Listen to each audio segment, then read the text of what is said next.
topic of my soul and awakening my profound life. And what do we mean by profound life? In our teachings, we're looking at a few main aspects of profound life. One aspect is having happiness, joy, awakening, enlightening in our life. Correct? It's very important in our life. Then another aspect of profound life is our relationship, having better relationship, extraordinary relationship. Yes. And that's include also with ourselves and with others. And this body, the physical body, our health, being rejuvenate, useful. Yes, it is important for any path we take, anything we wish to do in our life. And a part of profound life is the ability to fulfill our goals in our life, correct? Does that seem right for all of you to have these pillars and aspects in your life? That would mean a profound life to come out of that. So we'll see how our soul, that aspects of who we are, elevates that. And all of that aspects, and specifically a few of them today. And I would like to start with looking for a moment at our lives, because it all starts, and the foundation for everything is our awareness.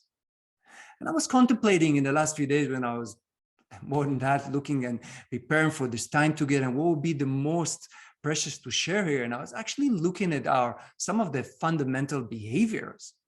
Yes, and that habit that I know I have myself sometime, maybe some of you also, of like, what do we actually do for some time when I want to be happy? Okay, what do? I sometimes go to ride my motorbike. I love motorbikes. I have the motorbike here in the garage. Giovanni didn't show you our beautiful garage there, a couple of motorbikes there. Sometimes I go there, go for a ride to be happy, yes. Sometimes I look to be just satisfied and I look to eat something. Okay.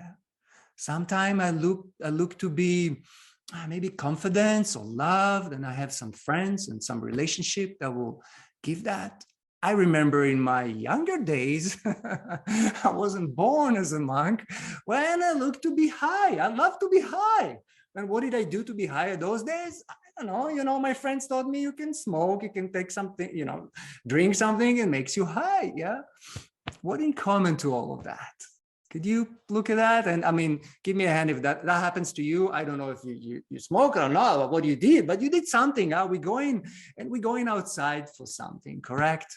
It's just a part of how we are educated as society. That's the behavior, and it's okay. And it's all okay. There's nothing wrong with that. Yet what happened, it can be a dependency. Yes.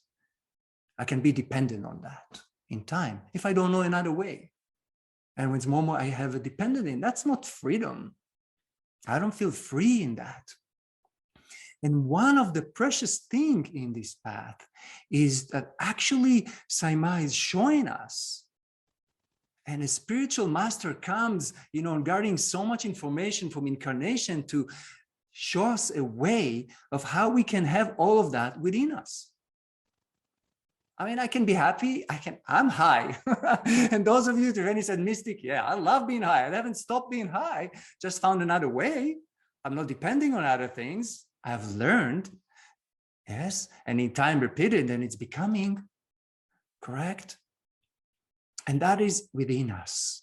And that first awareness is that shift to go inward.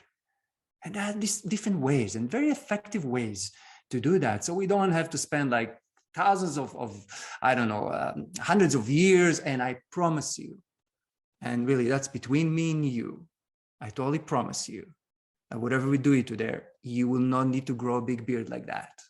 You will not need to put this point here. You will not even need to wear, you know what? You don't need to wear orange. Are you in with me? No, because there are practices and there are ways to do that. And we can repeat and do things and learn how to be inside with you. And you have your authentic way. This is the beauty about the spiritual path. You can take it, incorporate it in what is authentic for you. And that's authentic for me. I love it.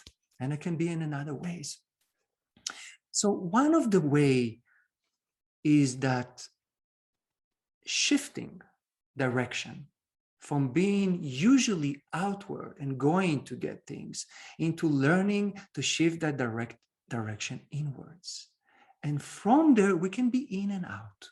That's the ultimate practice, yes.